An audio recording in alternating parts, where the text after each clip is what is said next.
Another UFO report has been leaked from the Pentagon. Scientists are creating Nephilim brains, apparently. And we welcome Timothy Alberino to talk about the real story behind why he lost his YouTube channel and his Facebook page. All this and more on JPD Weekly.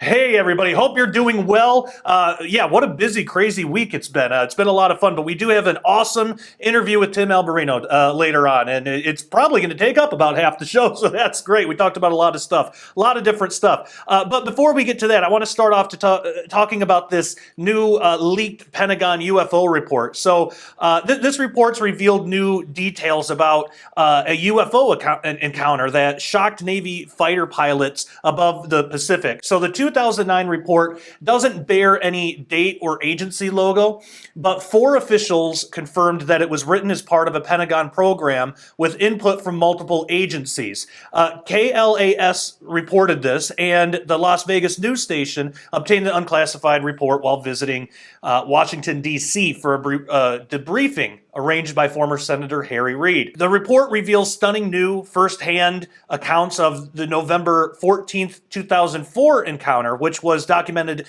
in a video that emerged in December of last year. If you remember that, it came out right after me and Derek's book, The Day the Earth Stands Still, that talks about UFO disclosure, came out. That video was released right after the book was, which was strange. But so this incident unfolded as the Nimitz carrier group was conducting training exercises off the coast of Southern California and Mexico ahead of a deployment in the Arabian Sea. Now, beginning around November 10th, the USS Princeton, which is a Ticonderoga-class guided missile cruiser, made multiple radar contacts with what the report calls an anomalous aerial vehicle, or an AAV. They just keep coming up with new acronyms. You know, it's UFO, it's UAP, it's AAV, it's all these weird things, but they just can't get the acronym right. I just like UFO.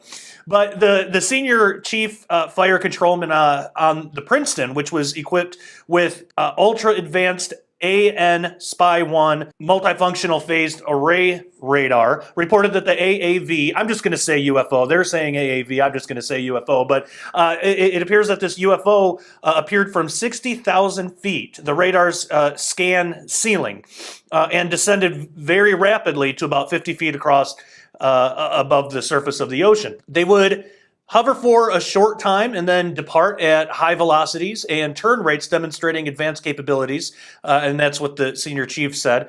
So this senior chief, who had 17 years of experience in fire control on cruisers, he said that he never obtained an accurate track on this UFO because they exhibited speeds consistent with a ballistic missile, but the radar was set to air intercept mode rather than ballistic missile tracking mode.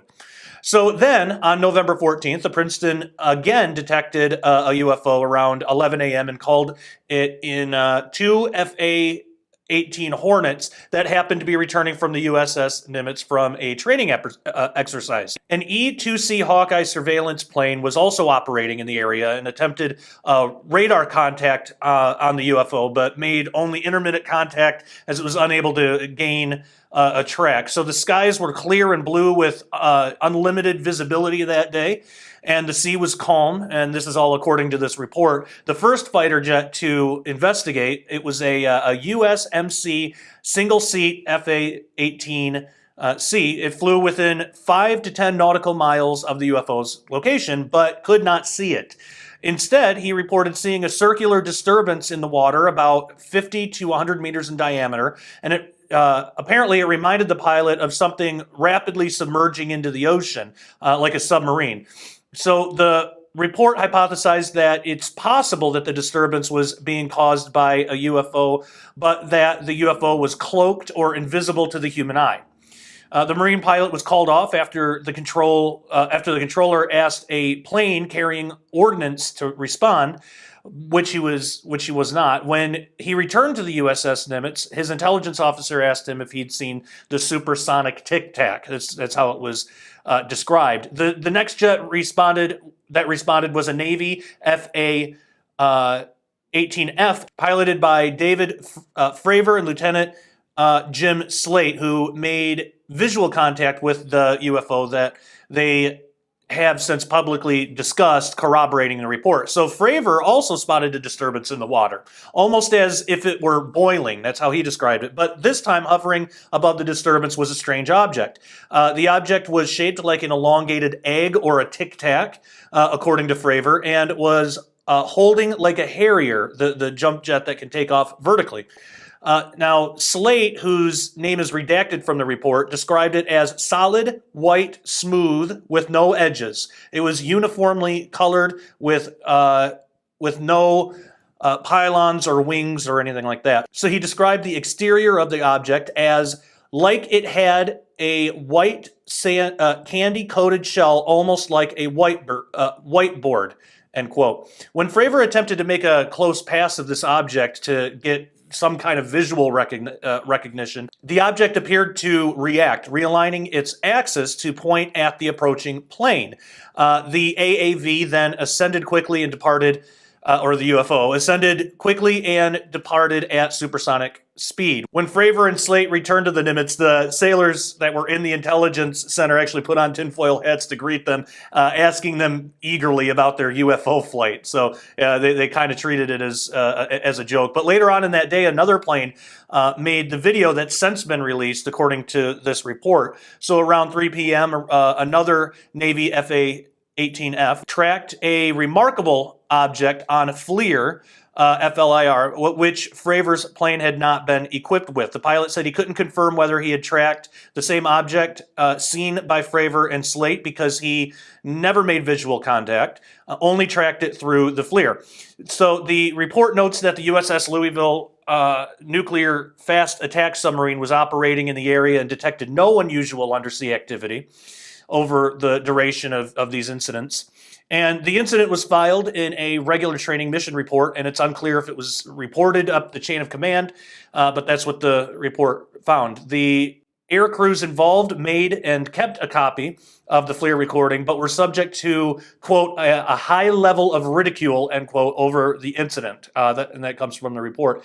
So whatever this UFO was, the report stresses that it was no known aircraft or air vehicle currently in the inventory of the United States or any foreign nation. That's a direct quote from the report. Former Senator Reid, who's now recovering following cancer surgery, and others have urged Congress to create a new Pentagon program to study similar incidents as a matter of national security. And apparently another highly classified version of the leaked report was also written, but it's unlikely to ever be released. Maybe that'll get leaked too. So what do you think about this? I think that we're going to keep getting reports like this. I don't think that we're ever actually going to see full-on disclosure. You know, I don't think that's going to happen. Although I will say, if it was going to happen, we have our best shot at it in a Trump presidency. This has been the most transparent, leaky presidency, I think, ever. I mean, they just can't keep any kind of secrets. So moving on, military tech implants. Now, soldiers may soon have implantable health monitors and robotic surgeries done remotely, and this is leaving some questions to wonder, is this a precursor to the Mark of the Beast system, or is it going to lead to something like that? So soldiers might be soon carrying monitoring devices that can alert doctors thousands of miles away to medical emergencies and the need for treatment. The devices may even be implanted in soldiers. The Army's top doctor said this in describing the near future of Army medicine. Here's a direct quote from Lieutenant General Nadia West.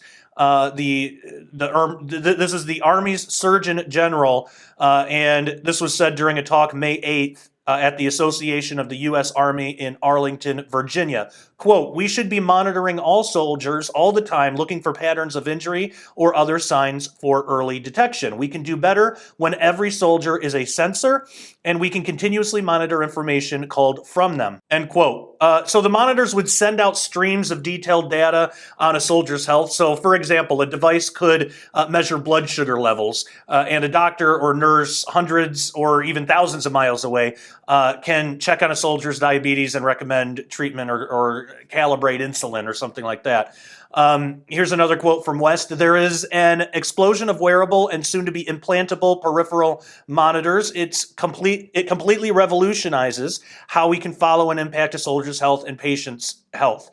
End quote. So soldiers face environments where the threat may be unknown, and these devices could make a difference. And that, that's what she's saying, that the U.S. Diplomats in Havana, Cuba, became ill last year from a mysterious cause. It was probably a type of sound wave or something that remains unknown. But she used that as an example. So according to her, monitoring them and their environment could have led to early detection and potentially better understanding of what even happened. Commanders could use this type of technology to decide who to send on the next mission.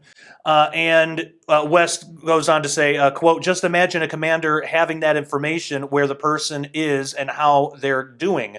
End quote. So the commander would not just see are they deployable or not, but actually see their state of health.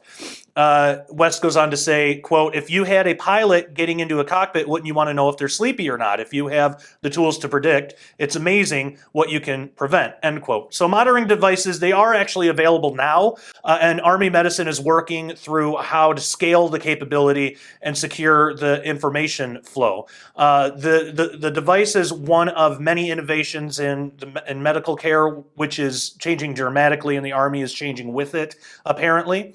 The realization that the military may no longer count on having the golden hour for treatment of illness or injury is driving the thinking on what's next in medical care.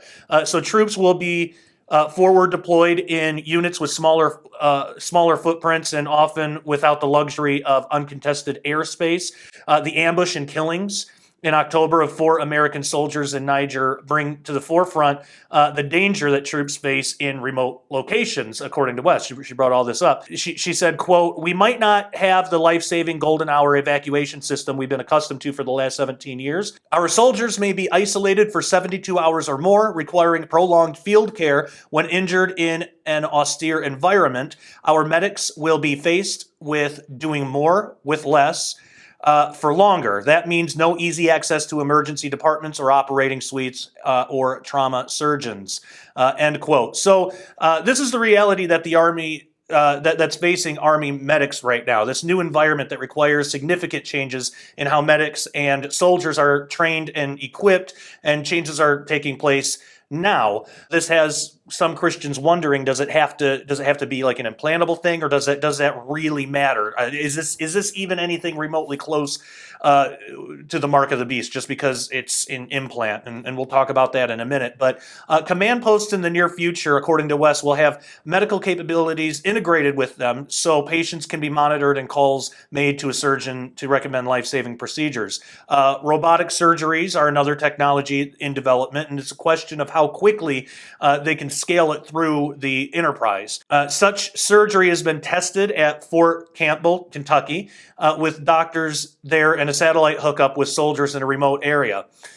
Technology used around the world today allows surgeons to operate virtually, which is very strange. The Army has invested its first virtual medical center at Brooke Army Medical Center in Texas, which West says will expand capacity and capabilities to save more lives. And of course, everybody that's considering this story and what it means, we all want to save lives. We all want the absolute best health for our military. They deserve it. They're putting their lives on the line for us.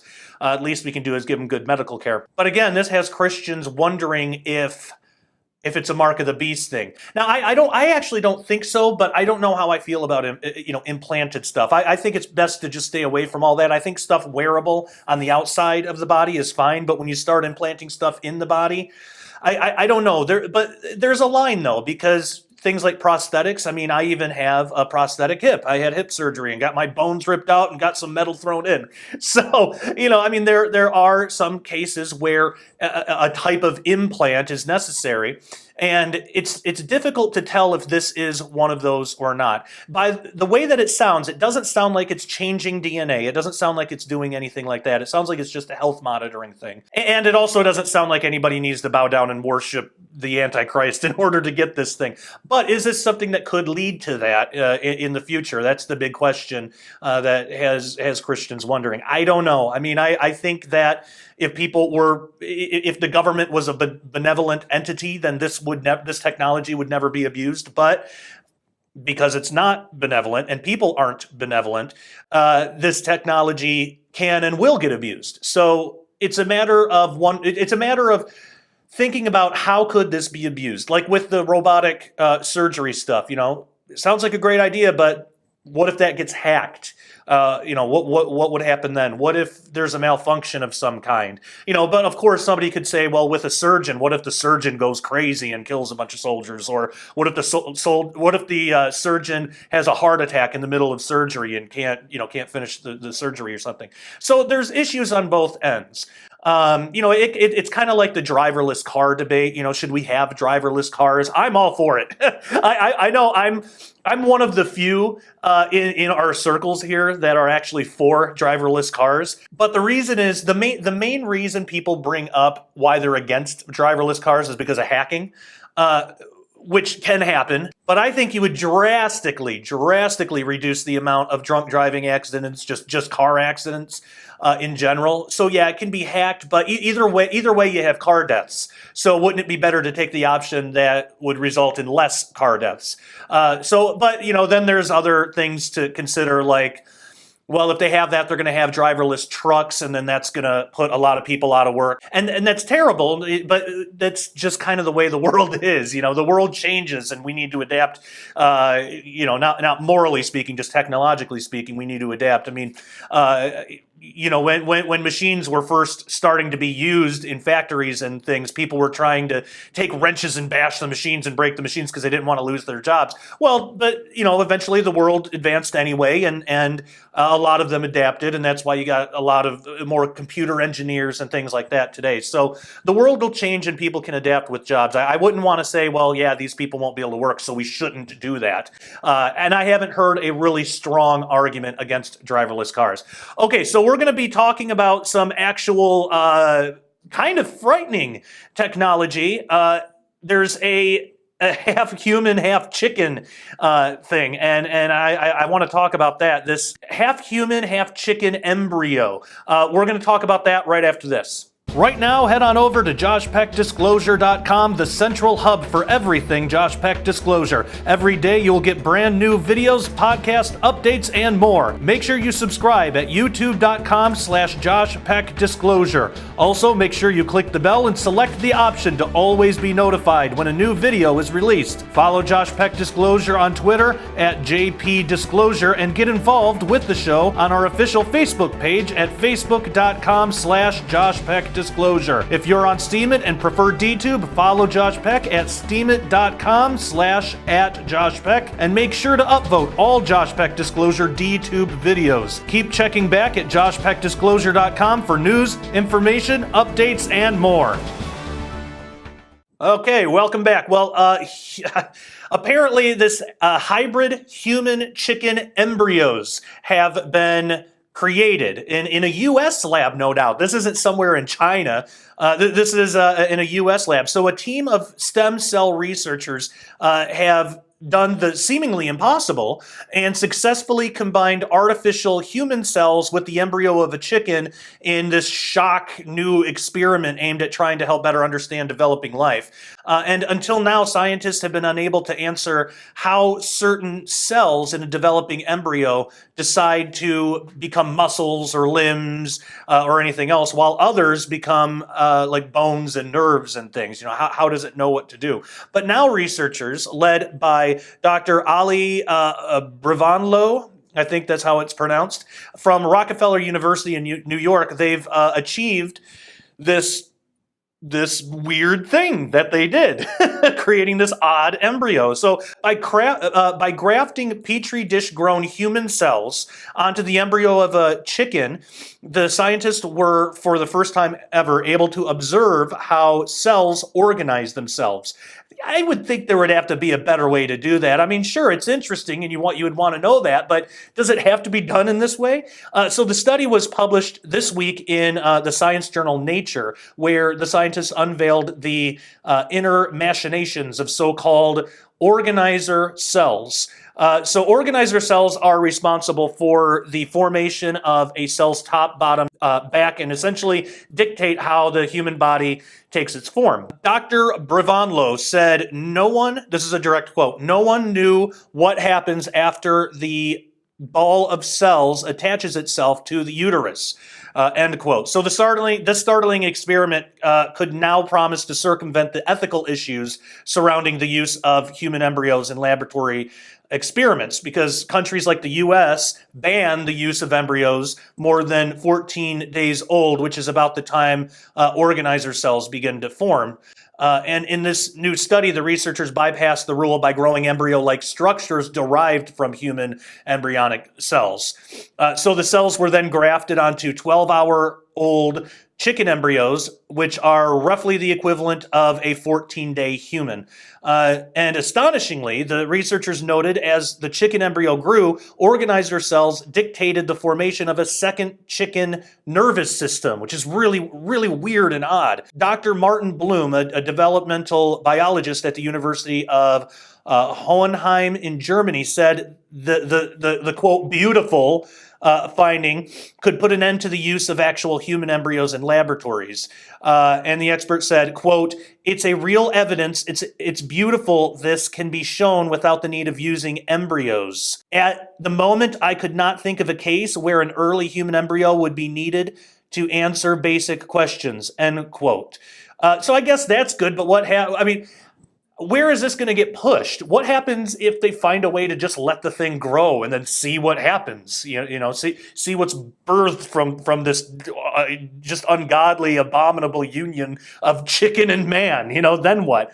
Martin Pera, a stem cell researcher at the Jackson Laboratory in Maine, similarly praised this finding for opening up new avenues of studying how early development defects occur. So he said, quote, there's quite a lot there that this system will lead to, end quote. In many ways, the study mirrored the discovery of organizer cells in 1924 when a duo of German scientists transplanted cells from one salamander onto the embryo of another one.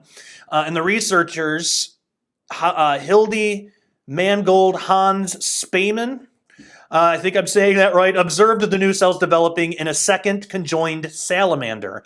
But here, this case is a little different. Dr. Bravanlo disagreed his team's findings could supplant the use of actual human embryos in laboratory experimentation. He said, quote, there is no substitute for studying the real embryo. Everything else we do when we try to model kind of oversimplifies it, end quote. He also added that the next step is to determine how exactly organizer cells influence their neighbors, which could help efforts to manipulate stem cells into regenerating specific tissues and organs.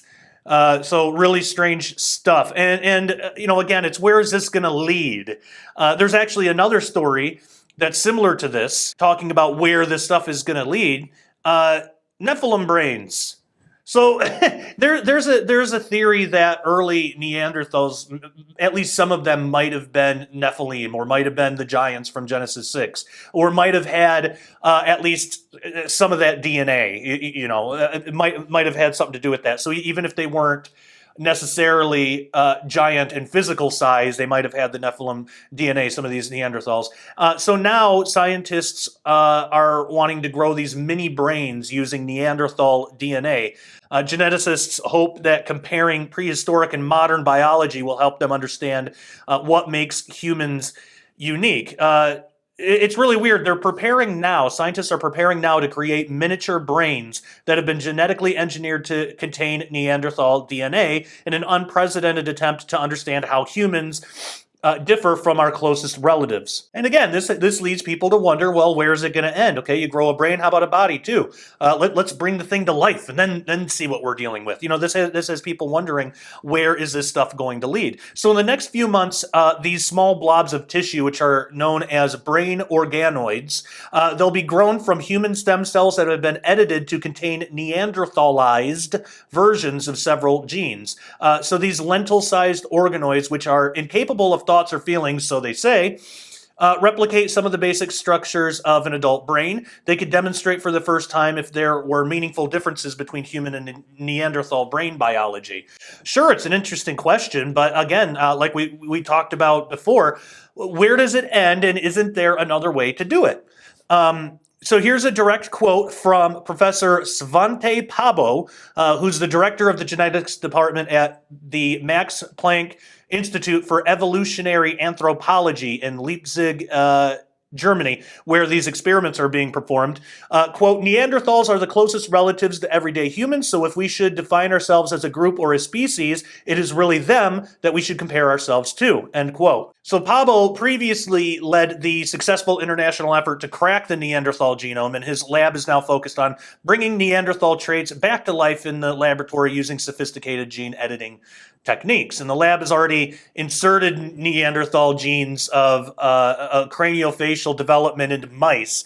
Heavy-browed rodents are not actually anticipated, but hey, you never know. And Neanderthal pain perception genes into frogs' ears, which could hint at whether they had a different pain threshold to humans. And so now the lab is turning its attention into the brain. So Pablo said, quote, we're seeing if we can find basic differences in how nerve cells function that may be a basis for why humans seem to be cognitively so special, end quote. So this research comes at the long-standing stereotype of Neanderthals as gormless and thuggish. That's being rewritten by emerging evidence that buried their dead produced cave art and had brains that were larger than our own. It's strange, and Christians have been saying this for a long time, that early men were probably a lot more developed than we are today. You know, if you think of the law of entropy as occurring within generations of human being,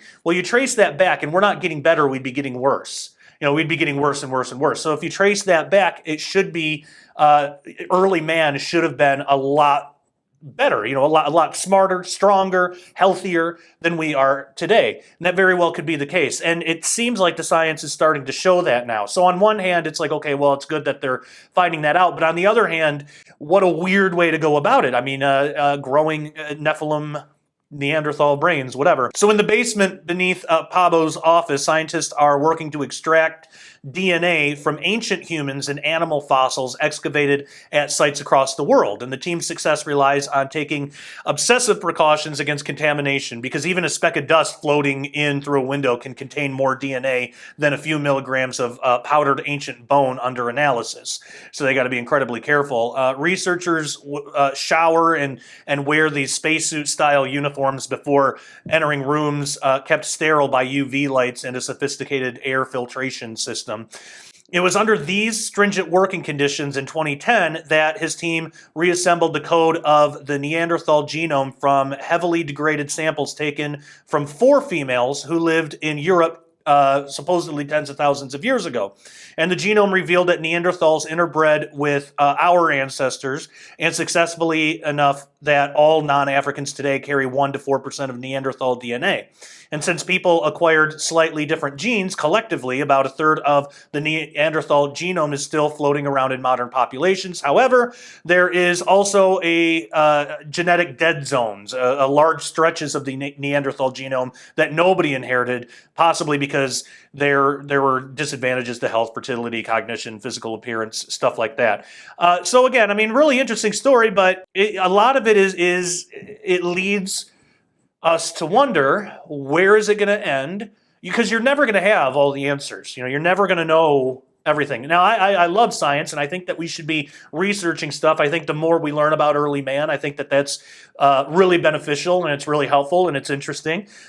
But again, they're not looking at it the way that we do. They're looking at it through Darwinian evolution and Neanderthals from tens of thousands of years ago. And, they're not looking at it, whereas us Christians, depending where you are on the evolution debate, we typically would look at that and say, well, duh, it's man from, however long ago, but we've known all along that they were a lot more capable than we are now. I mean, it's just kind of basic. When God created Adam and Eve, they were perfect. Then they sinned, and then that started all this degradation and stuff, and you get enough entropy throughout the generations, and you're left with what we have now. Also, including just terrible diet, our terrible modern diet of fast food and all this stuff. That's why we have all these cancers and gut problems, health issues, a lot of terrible things. That's not the only cause. Of course, there's other environmental causes and genetic causes for that too. But it all adds up. So that leads us to wonder, where is it going to end? So I'd like to know what you think. Should we just scrap this science altogether and just not even worry about it? Or is there some benefit to looking into these things? All right, so Planet 9, Planet X, Nibiru, if you want to call it that, might actually be a thing. Who knew?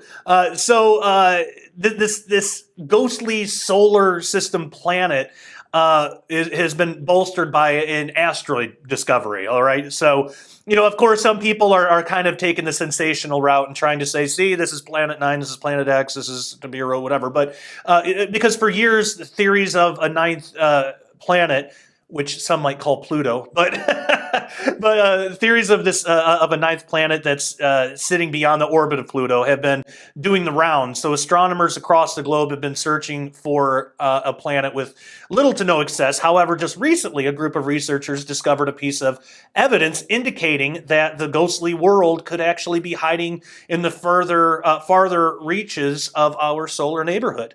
So the evidence, as a report from Quanta magazine points out, is a space rock with a weird orbital nature. So nearly all space objects lie on the same plane of the solar system and can be seen from different telescopes and observations. And, it's because it's spinning, so of course it's all going to kind of balance out and even out. However, this newly discovered object, and they're calling it, because they're so good with naming these things, 2015 BP 519. It just rolls right off the tongue and into your heart.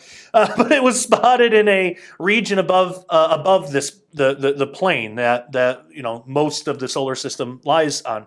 Something that the researchers did not expect to see in the data collected for the Dark Energy Survey, which aims to assess dynamics of the expansion of the universe. So according to researchers, the object ended up in that region due to its elliptical orbit around the sun. So this object's orbit is 54% tilted with respect to the plane of the solar system, though not many details about the object or its journey are available. The group, which modeled its movement, posits the radius of its orbit could fall anywhere between the 35 to 862 times the radius of Earth's orbit around the sun. Man, they really don't. That's the gap, 35 times to 862 times.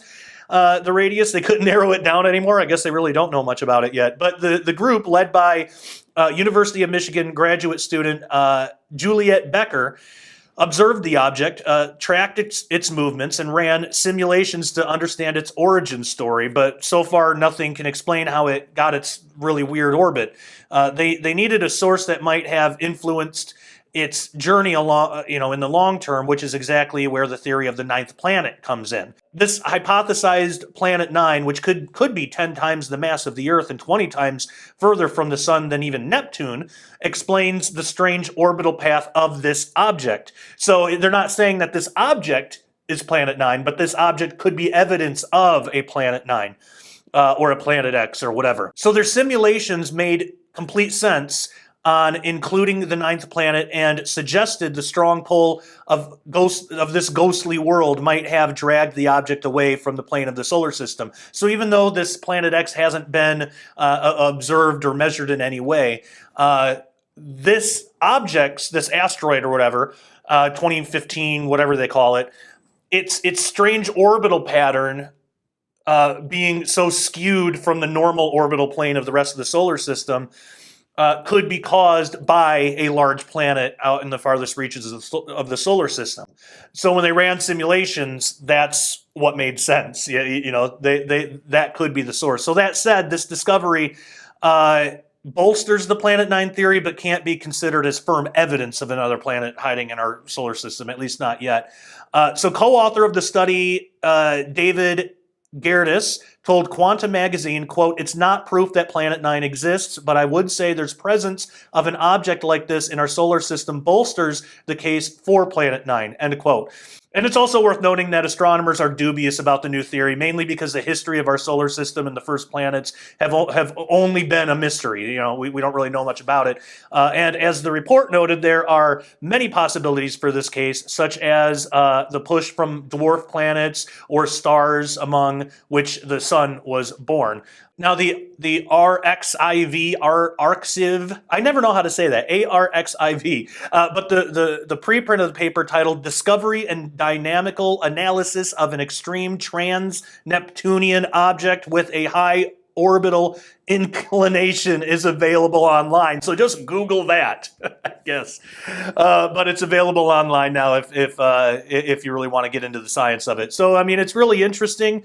The Planet X stuff has been going on for quite a while, and I didn't really know what to do with it. But now that there's, again, it's not proof, but now that there's at least some type of scientific evidence, and again, it's not something that I denied, or it's not something that I mean, I interviewed Mark Combs about it, and I think I sent an interview request to Gil Broussard to talk about it because it's interesting. I just got tracked on other things, and I kind of forgot about it until today. So that's really interesting, but I'm interested to know what you think. Okay, we have a phenomenal interview with Mr. Timothy Alberino himself. And I want to show you that, so we'll get to that right after this. You can help fight against censorship by making a one-time donation or setting up a monthly donation to Josh Peck Disclosure at joshpeckdisclosure.com/donate. Or, for as little as $1 a month, you can become a Peck patron by heading over to patreon.com/joshpeck. As a Peck patron, you will be entered into contests to have your content featured on the Josh Peck Disclosure homepage, contribute chapters to a collaborative book with Josh Peck, and win a special Josh Peck collection full of materials worth hundreds of dollars. Also, for as little as $3 a month, you will have access to free downloads of Josh Peck books, such as Quantum Creation, Cherubim Chariots, and more. Josh Peck Disclosure is viewer funded. Head on over to joshpeckdisclosure.com for more information. All right, welcome back. So we have Timothy Alberino. I did an interview with him early today. It was actually kind of cool because it was sort of a last-minute thought. I realized, I have not had him on this channel in a really long time, and a lot of you have been asking me to have him on, and have been asking me what happened to his YouTube channel and his Facebook page, and why is he getting censored and deleted all over the place? So I wanted to have him on to talk about that. He was available, which was great because it was totally last minute. I just texted him and said, "Hey, you available for an interview?" And he's like, "Yeah, I can do it now." So that worked out really well. So we talk about that, but we also talk about how did the giants return after the flood. Tim's got a pretty interesting theory about that. We talk about that. We talk about transhumanism and the upcoming conference. Lots of really great conversation. Pretty long interview, but it all good stuff because, of course, it's Tim. And if you know Tim, you know that everything he says is gold. But so I'm going to play that for you. And here you go. All right, we welcome Timothy Alberino, our good friend Tim, friend of the show. We actually did a bunch of interviews back when I was hosting Sharpening Report, and now he's on JPD Weekly. How you doing, Tim? I'm doing very well, Josh. Thanks for having me on. Yeah, absolutely. Hopefully, YouTube will allow this to play. We've been dealing with a lot of censorship problems here. I know you dealt with that too. You had your whole channel removed, so this is kind of a recipe for disaster here. Yeah, I'm banned from YouTube and Facebook. Did you? Oh, Facebook too. Yeah. You tried for one day, and they immediately got rid of you. I created a Facebook account because I didn't even post anything. I created an account in order to control another account that we have for our conference, and the next day they disabled the account, my account, my personal account. Jeez, did they ever give you any reason, or they just? No, they wouldn't respond to anything. They just disabled it. Wow, that's what YouTube did too, isn't it? Did they ever give you a reason? No, I didn't have any strikes against my any copyright strikes. It was all, it was all green. I think there's two different kinds of strikes that you can get. At least there used to be on YouTube. One was a copyright infringement, and the other one was a community guideline infringements. And I was green across the board because those of you who are following my channel know that I hardly posted anything ever. So, I mean, I didn't have that many videos on there, and it was few and far between were my postings, the videos I would upload to YouTube. And so ironically, the last thing I posted, I think the last thing I uploaded to YouTube was a video on Trump. That's probably what did it. In support of Donald Trump. And then soon thereafter, I was sent an email 11:30 at night by Google saying that I'm now banned from YouTube, basically forever. And the only reasoning that they gave me was I violated the community guidelines. Oh. And that was it. The next morning, my YouTube channel was expunged from the internet. Wow. Yeah. We've had a lot of people writing in and asking about that and asking me to bring you on. So I'm glad that we were able to talk about that a little bit. That's really unfortunate, and I know that for this channel, its days are numbered too, because it's bound to happen. I talk about Trump all the time because he's a wonderful man, but and it's the same deal. No copyright strikes, no community strikes, nothing like that. But with over 20,000 subscribers, which hasn't moved at all in like through two years, I think. I haven't gotten any new subscribers really, but my videos will get maybe 100 views. I just started a new channel for the weekly show, and it has 39 subscribers. I mean, it's brand new, but already I'm getting the same amount of views there that I am on the channel that's like shadow banned and everything. It's ridiculous. It's dumb. But hey, all that aside, I'm glad that you're still at least able to do interviews and go on TV and do all the stuff that you're doing. You just came back from Sardinia. What were you doing over there? We did. I was in Sardinia on a True Legends expedition, and seminar that we conducted in Rome and Sardinia, and it was a fantastic trip. We were delighted to have your cohorts in our group, Derek and Sharon Gilbert, and it was just really fun to have Derek and Sharon with us. They're just amazing people. They were Derek really brought a lot of information to the seminar and in the field that was very enlightening concerning the topic of interest in Sardinia, which was the Canaanites and giants. And Derek and Sharon are brilliant. They're brilliant people, and it was an honor to have them on our trip. And we had a great time. And we definitely ate tons and tons of food. It's Italy after all, so yeah, you have to. Yeah, which was definitely that was one of the highlights of the trip. Was we were ensconced in Italian food. That's awesome. Yeah, when Derek came back, he was all aglow, and he was thrilled, and he was talking about a lot of the stuff that you guys were doing, and it sounds like it was a really productive trip. That's really cool. Is there any information that you can give us about your new book? Oh, to just I have jump a new book gears. coming out there. How about that? I'm working on a book right now. I'm about 8 chapters into it, and it's I don't know. I'm trying to get it done before our upcoming True Legends conference in September. Oh, okay. It'll be a miracle if I get it done by then. Yeah. But I'm also working on a website, the book, a website, and a few other things. Maybe going to attempt to relaunch the Alberino analysis as well. And all of these things all of these projects are sort of intertwined right now among a host of other things we're doing. And we've got expeditions coming up, not public expeditions. These are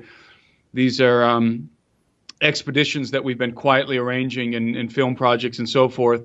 And among all of these projects is this book I'm writing. The tentative title is Alien Armageddon. Okay. And I deal squarely with the topic of the alien question, alien abductions, and also transhumanism and Bible prophecy, specifically pertaining to the end of the age and the reemergence of the empire of the gods. I'm interlacing all of these topics together in this book, and I'm hoping to have a website up with some information about the book pretty soon, this month. Great. And as I said, I'm going to try and have the book out before the conference, but we'll see. If it doesn't come out before the conference, it will definitely be out before the end of the year. But as you know, I mean, it's difficult to write a book and do a dozen other things at the same time. Yeah, I hear you. Well, aliens, transhumanism, and prophecy. What more do you need? That sounds awesome. People will definitely have to keep their eyes up for that. You know, and I didn't pick those topics just because they're interesting topics. Right. The reason why I'm writing this book is because there is a direct correlation between these different streams. When you deal with transhumanism, you're dealing with a reemergence of a reemergence of very ancient concepts, and but repackaged in our technological era. Not the first technological era, not the first hybrid age, but unique in some ways as it relates to the first technological era, which I would consider to be the world before the flood, and certainly the first hybrid age, which transpired after the advent of Genesis 6, the Genesis 6 affair, and the miscegenation of the Watchers. Do you think we're going to see a repeat of Genesis 6 in the near future? Yes and no. Or are we seeing that now? Yes and no. Yes, in that there will be a similar occurrence in the earth of the same kind of miscegenation that happened in genetic miscegenation that happened in the antediluvian age. But no, in that it will look different. There's going to be some very key differences. I am not one who subscribes to the idea of a second incursion, and what I mean by second incursion is that there was another Genesis 6 type advent post flood. In other words, another group of angels descended to the earth in a post flood context and committed the same trespasses as the Watchers in the pre-flood world. I don't completely rule out the possibility of such a scenario, but it's unlikely in my mind for several reasons. So I believe that kind of transgression, something akin to that, will happen again at the end of the age, and that will truly be the second incursion. There's a lot of dispute out there concerning how the offspring of the Watchers made it through the flood. Right. Yeah, that's something I've been wondering about too. And I know there's a couple popular theories. I have no clue. What are your thoughts? Like Numbers 13:33 says, yeah. As far as I can tell, there's four possible contingencies. Okay. Let's see if I can remember them. The first one is a second incursion. In other words, it happened again. And angels fell again. They descended to the earth. They took wives among the children of men in a post-flood context. They copulated with these women, and they produced another race of giants. That, to me, is the most unlikely for several reasons. And I'll explain that after I cite the other three contingencies. The second contingency would be that the genomics, the genetic trademarks of the offspring of the Watchers, the Nephilimic races, made it through the flood via the genomes of the offspring of Noah, or specifically through their wives, through the wives of Noah's three sons, one of the wives. That's plausible. I don't necessarily subscribe to that, but I can't rule it out either, just as I can't rule out the contingency of a second incursion, although I would put that at the bottom of the list. The two contingencies that I think are most plausible are what I would call the necromancy contingency, which is something that Tom Horn really brought to the forefront when he pointed out that Nimrod began to be a mighty one in the earth. And you can interpret that he began to be a giant, or at the very least that he began to undergo some kind of a genetic transmutation. and began to become something other than human. The reason why that transmutation began to occur, if it did indeed begin to occur at all, is unknown. But we can speculate that there was some kind of perhaps necromancy involved, perhaps a reconjuring of the spirits of the Rephaim, of the Nephilimic entities that had perished during the flood. So it would be some kind of sorcery, some kind of necromancy that would be involved, perhaps involving the Tower of Babel affair. We know that, you had the Sumerians who were attempting to open the gates to the Abzu, to the abyss, and perhaps achieve that endeavor. And so I don't know. It's very misty when you look back at the first civilization, the Sumerians. You look back at the Tower of Babel affair, and you look back at Nimrod. It's very ambiguous. We don't really know a whole lot. What we do know is that what was happening in the days of Nimrod was insurrection. That much we know. Nimrod's name means rebel, or to rebel, or we shall rebel. So what marks the advent of the Tower of Babel is insurrection, rebellion. Does that rebellion have something to do with reconjuring these forbidden entities, or trying to bring down entities that were akin to the Watchers, perhaps, or another group of Watchers trying to make contact with non-human entities in other realms? We can speculate that could have been the case, and I think that there are strong indications that is in fact what was happening with the Tower of Babel. But again, we can only conjecture. Right. So that would be the third contingency, in my mind, much more plausible than the other two. But I have a fourth contingency that I think personally is the most plausible because it's the most practical. Mm-hmm. Not many people subscribe to this one. In fact, I hadn't ever heard anyone suggest it before I made a video where I suggest that somebody made it through. Somebody survived the flood. Something, we should say, survived the flood. Right. Either by going off planet or by going into the interior of the planet. I call this contingency the exiles of Atlantis. Okay. And the reason why I believe that this is the most plausible, certainly the most practical scenario, is because if you consult with the myth and legend of the myths and legends of antiquity concerning this great civilization that was destroyed, the antediluvian civilization, this empire, what I call the empire of the gods that existed in the world before the flood, you will find a common thread in all of these different legends that seems to suggest that somebody made it through.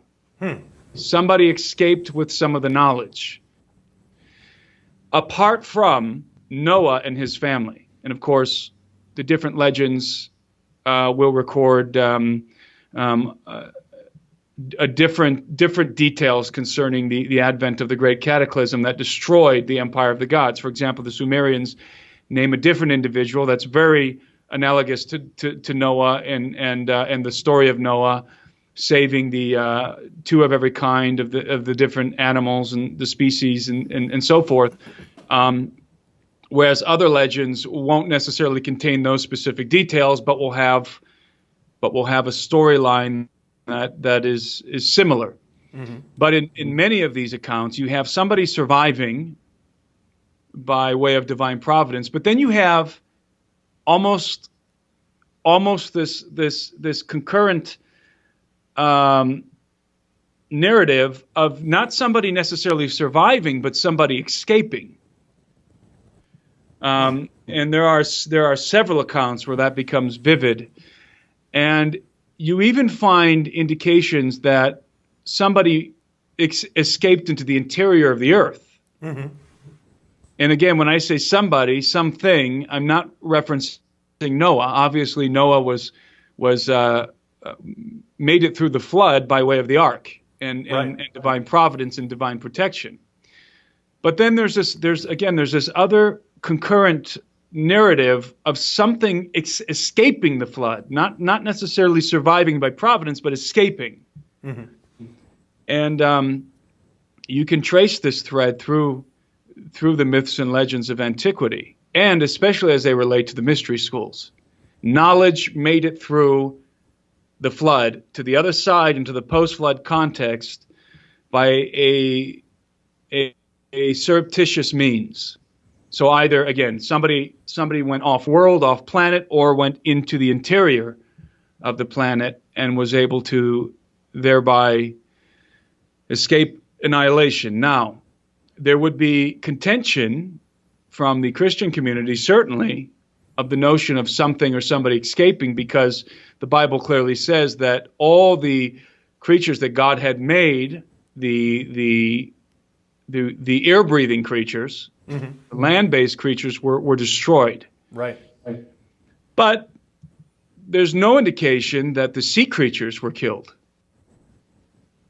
for one thing. And for another thing, we're talking about entities, and this may be parsing terms here, this may be splitting hairs, but we're talking about entities that God had made, mm-hmm. that God had designed to be in the earth. But we know, because of the Genesis 6 affair, that there were a lot of what I call unsanctioned entities in the earth that did not come about as a result of the providence of God. These were unsanctioned entities. Their existence was prohibited, and but they nevertheless came into being through the miscegenation of the Watchers, their copulation with human women, and these would have been very advanced entities. These were not the offspring of Adam, and these were not merely beasts of the earth. These were hybrids, and they would have had very advanced minds, and perhaps been wielding very advanced technology that was given to them, or at the very least taught to them, according to the Book of Enoch, by their fathers, the Watchers. Right. And so, might they have had the technology to survive the flood to some degree, or at least some of them? And I think that the answer is yes. I think that they might have had that kind of technology. So either way, all four contingencies infer, I should say, a couple of things. Mm-hmm. They infer that somehow the genetic line persisted into the post-flood world. The genetic line of the Watchers persisted. That's established. We know that's true, and we don't have to make that case because it's self-evident. But it also infers that no matter how you dice it, God allowed that persistence, the persistence of that genetic line into a post-flood context. So I've heard the argument that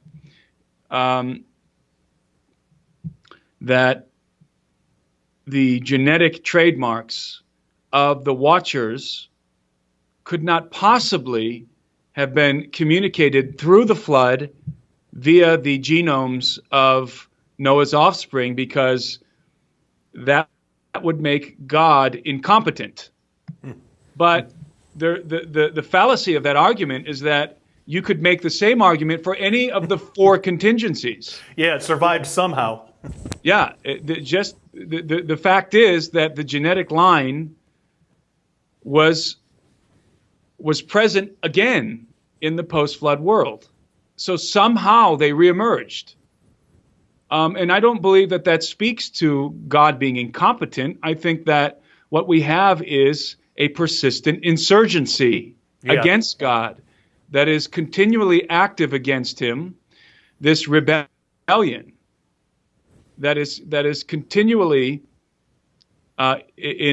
engaging in insubordination against the Maker, and by some way, through some mechanism, was able to propagate itself in the post-flood context. Mm-hmm. One of those, either by one of those four contingencies, or perhaps by some other contingency that we've not even considered. And maybe there are some other ideas out there that I'm not aware of, but those are certainly the four, in my mind, the four most prominent possibilities of how the Nephilim, for lack of a better term, made it through the flood. So, it doesn't matter to me necessarily how they made it through the flood. The fact is they did.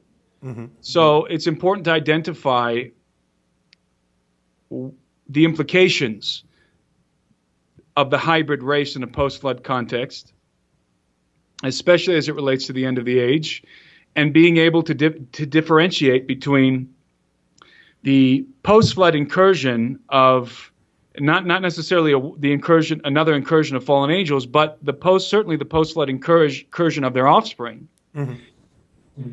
and a final Genesis 6 type event that is going to reoccur in the earth at the end of the age. And none of this is simple. None of this can be expressed in simplistic terms, because these are very complex concepts. And rather than trying to simplify what's going on in the earth, I think it's better for all of us to attempt to elevate the complexity of our thinking. Yes.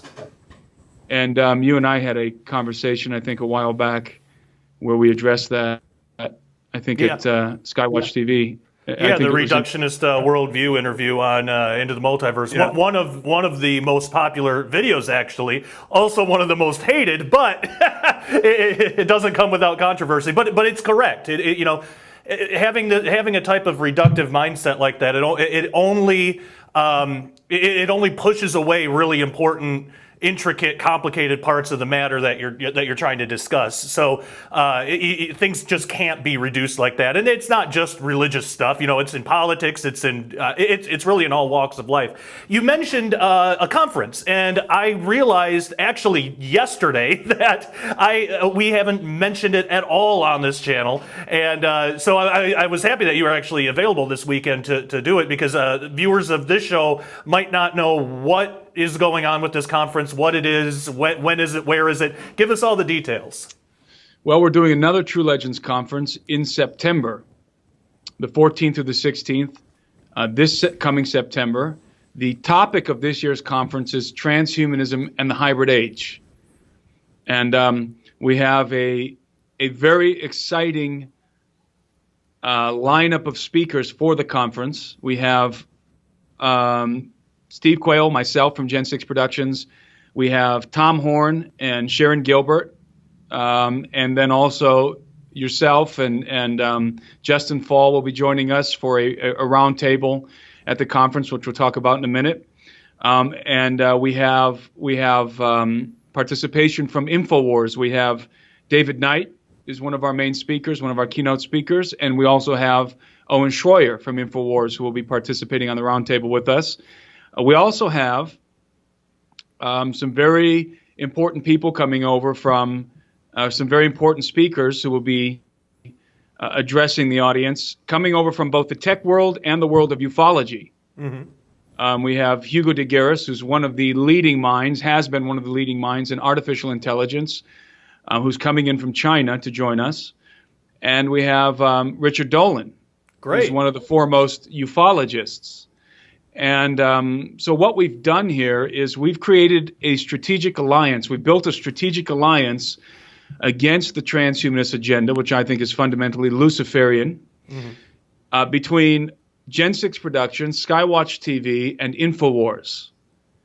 And it is unprecedented in the true sense of the word, in that there's never been a conference like this. And a lot of people make that claim, but I think we can legitimately make that claim concerning the upcoming True Legends conference in September. There has never been a conference like this.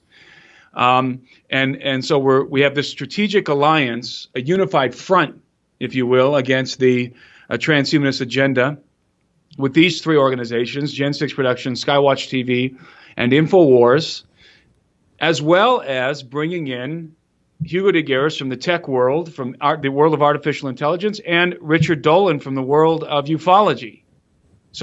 So we're mixing a lot of concepts together, addressing as our primary topic of conversation, of discussion, transhumanism in the hybrid age. But we're going to be also, going to be dipping into the topic of ufology as it relates to transhumanism. I certainly will be doing that because I'm going to be giving a presentation that comes right out of the new book I'm writing, Alien Armageddon. Awesome. And in fact, my presentation will probably be titled Alien Armageddon, although I'm not entirely sure yet. And there's some fascinating correlations between ufology, the alien question, and transhumanism, and where this is all headed. And I had a discussion with Richard Dolan the other month at a UFO conference in Eureka Springs concerning the crossover of transhumanism and ufology, and not many people are thinking in terms of this correlation between these two fields of research. And I think people ought to start thinking, ought to be aware that the alien question and the question of transhumanism and everything that transhumanism entails, the technologies, the emerging technologies, are about to cross paths in some very dynamic ways, some very important ways. And the implications are cannot be overstated. Yeah, I completely agree. You mentioned a roundtable, and of course, I know all about this, but for some reason, I haven't included my audience into it. Terrible host, but tell us about this roundtable discussion that we're going to be having. Yeah, I'm conducting a roundtable discussion, a roundtable discussion panel that will be revolving around the topic of emerging technologies and their ramifications on the next generation. Mm-hmm. I think you and I are at the very, I think maybe we can say we're at the very end of the millennial generation. Yeah. I believe, I don't know, I think it's if you're born from 1981, I think is where the cutoff point is, or 82, somewhere in there. Somewhere around there, yeah. So I was born in 1983, so I'm a millennial. Yeah, it's not something I say with any pride, believe me, but I am a millennial. Yeah, I hear you. And I don't know, and that would make you a millennial. Yep, 84. So and certainly Justin's also millennial, right? Yep. So what we wanted to do was we wanted to create a discussion panel in which millennials, for lack of a better term, deal with the issue of transhumanism as it relates to their generation, and more importantly, to the generation that's coming. Yeah. Because it's going to impact everybody, but especially us and our children. Absolutely. So when we talk about transhumanism, we're not talking about some far off concept that at some point down the line, down the generational line, it's going to have an impact on human beings inhabiting the earth. No, we're talking about major changes, significant alterations to human society that are going to transpire certainly and in our lifetime, and without question in the lifetimes of our children. And so it's important that we begin to equip ourselves and our children with the information, with the knowledge to navigate the times that are coming. Because the implications are going to be salvific in nature of what is about to transpire on the earth as it relates to transhumanism, as it relates to the emerging technologies. So, having said that, we have I think we have a fantastic panel arranged for this conference. Myself, Josh Peck, Justin Fall, Gon Shimura will be joining us, and Owen Schroyer. Awesome. I don't think I missed anyone, and we're trying to get Millie Weaver from InfoWars I can't confirm Millie's participation yet, but I can confirm Owen Schroyer's participation. So great. It's going to be a very interesting discussion panel. Obviously, all of us have done work on the question of transhumanism. Yep. And again, it's this strategic alliance between these organizations that's really exciting. And it's going to be a 2-hour-long discussion panel, so I'm going to give us ample time to kick around some ideas and some concepts. And I think people will really enjoy it, because what I want to do, what I'm attempting to do with the True Legends Conference, what Steve Quayle and I are attempting to do, is to broaden the audience and also to attract a younger audience. Not that we don't appreciate the older audience that is more likely to actually physically come to a conference, simply because of the fact that many of them are retired. They have the time. Sure. Whereas a lot of people who are still in the workforce, it's difficult for them to get away for a conference. But what we're really trying to do is attract a younger audience for the topic of transhumanism, because it is absolutely going to impact their lives at some point in time.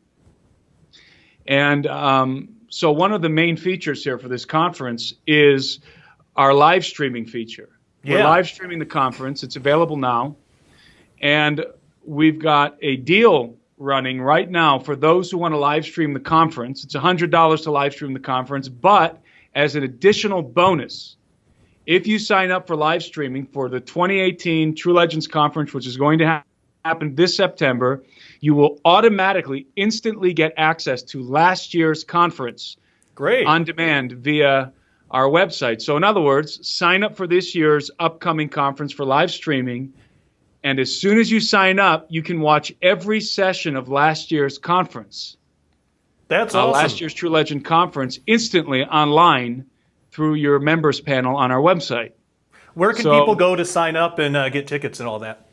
Gen6.com, GENSIX.com. You can go to the website, sign up for live streaming, and instantly access every session of last year's conference via the video on demand on our website. So it's included in the live streaming package.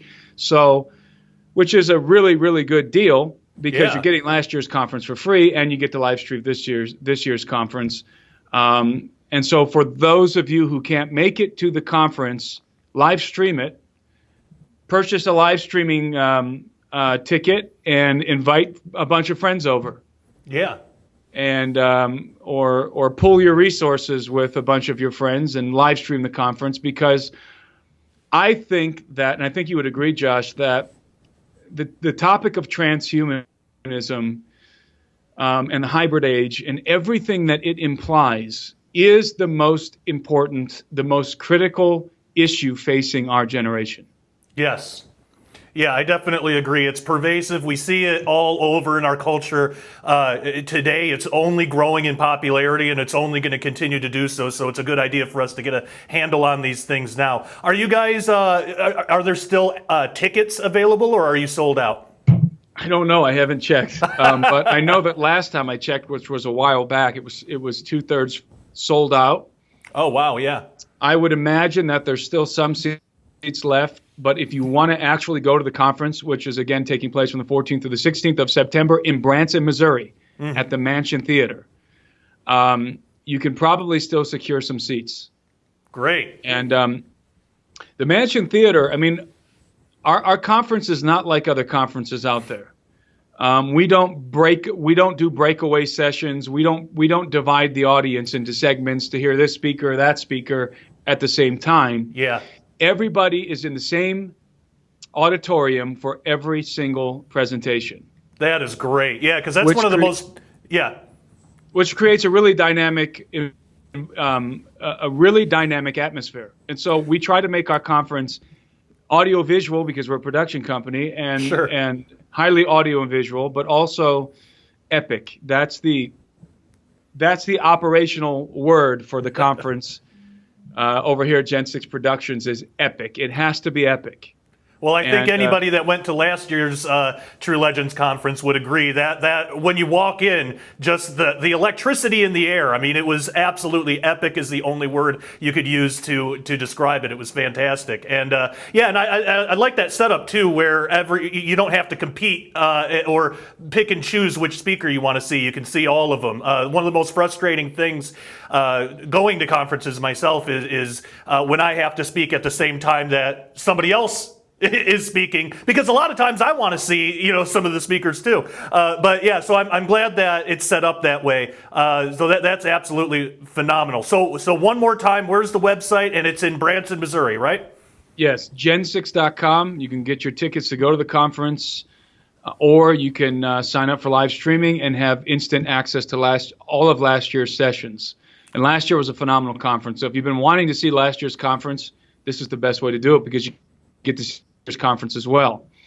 And we're really excited because, a lot of organizations out there, a lot of media organizations use the tagline from the Terminator films, "You are the resistance." Yeah. Of course, in the Terminator films, that was the broadcast that was going out to the survivors, the human survivors that were resisting the artificial intelligence takeover, the robotic takeover of the earth, and the tagline was "You are the resistance." Well, in the truest sense of that phrase, we are the resistance. Specifically, those of us who are participating in this conference, either as presenters or even just as those who are coming to the conference or live streaming this conference, we are the resistance.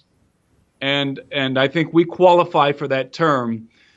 This conference, the participants in this conference qualify as the resistors of transhumanism and the AI takeover and all of the other things that are involved in it. We qualify for that term. We're the best candidates for that term than anybody else out there. So be a part of the resistance. Join the resistance.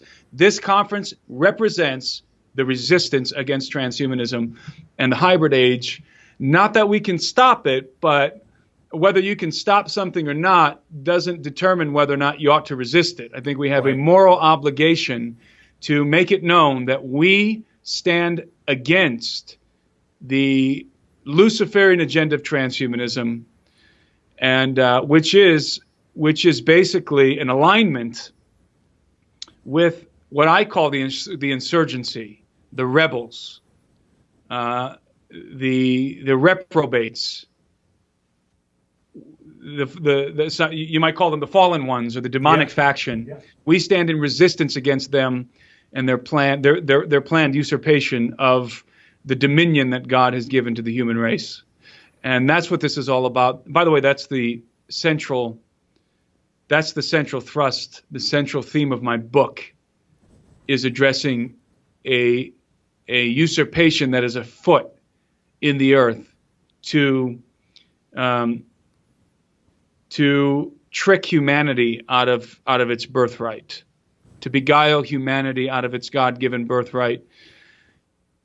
And so not only are we lifting up a banner, obviously, first and foremost, the banner of the gospel of Jesus Christ, because that is the ultimate antithesis to the transhumanist doctrine. Or I should say that the transhumanist doctrine is the antithesis of the gospel of Jesus Christ, which we uphold.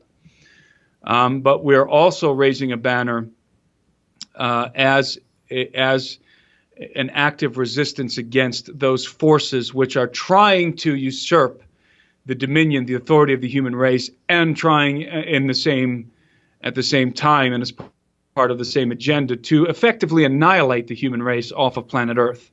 And so we're for the human race because the gospel is redemptive for the human race. And so not only are we raising a banner for the gospel, but by doing so, we're standing for the human race and against the enemies of the human race. So there again, we are the resistance. Amen. Well, I couldn't agree with you more. I'm really excited about it. Can't wait for the conference. And yeah, all of you out there, come and meet us. We'd love to see you. We'd love to talk to you. And it's going to be a blast. And most importantly, though, you're going to learn a lot of really important information that you need to know. What you've seen here is only just a taste of the whole spectrum of ideas that you're going to get at this conference. Well, Tim, this has been an absolute blast. Thank you so much for coming on the show. Well, thank you for having me, Josh. Always a pleasure to. It's always a pleasure for Nighthawk and Quantum Peck to join forces. Yes, it is. I totally agree. A pleasure for the audience, of course, is what I mean. Right. Exactly. Hey, and if you're thinking of a title for your presentation, instead of going with Alien Armageddon, you could just go with Josh Peck is awesome. I mean, that's up in the air. I would let you do that. Josh Peck is awesome. That pretty much encapsulates everything. I think that I'm what the writing whole conference is about. Yeah, the whole conference. That sums it up, Josh. Your whole ministry. There you go. We will change. At the very least, we'll change our discussion panel to Josh Peck is awesome. The panel. Yes, Nate is going to have to research a bit. I haven't met him yet, so he's got some work ahead of him. But we will all extol the virtues of Josh Peck. Absolutely. All right. Well, this has been a lot of fun. We'll have you back on, especially when your book comes out, and I'm sure we can do this again right before the conference too to let people know about live streaming and stuff. Once I have my book finished, then I will be free to disclose the details of what I'm actually writing about. I mean, I've given you a little view into the at least into the general direction, the general thrust of the book. But there are some very, very particular views that I express in the book that people are going to find provocative and definitely controversial, because I deal with the alien question, and I have a very different take on the alien question than most other people. Well, that is a perfect tease for the next time we have you on. And that sounds phenomenal. I can't wait to read it. All right, Tim, we will see you later. Everybody go to gen6.com and get your live streaming, get your tickets, all the information there. Take care and God bless. Thank you, Josh.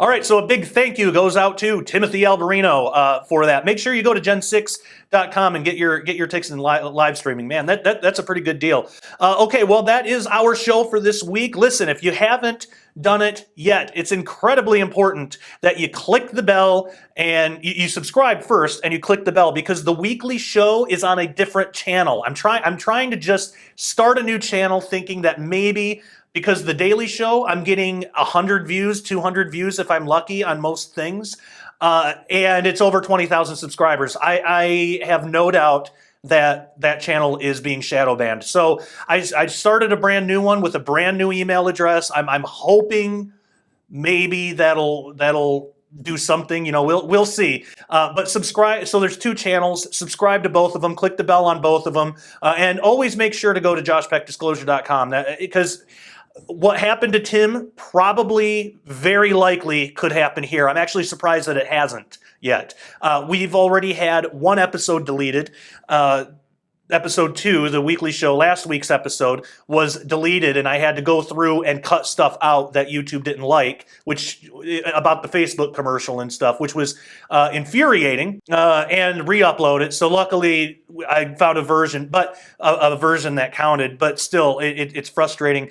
And but it's okay, because we're going to get through it. So I appreciate all of the prayers, the encouragement, the support, the financial support through donating and things like that, through commenting. I appreciate your comments, your feedback, and you sharing videos around. That is a huge help, and I can't thank you all enough. Okay, until next week, that is all. Love you all. Take care, and God bless.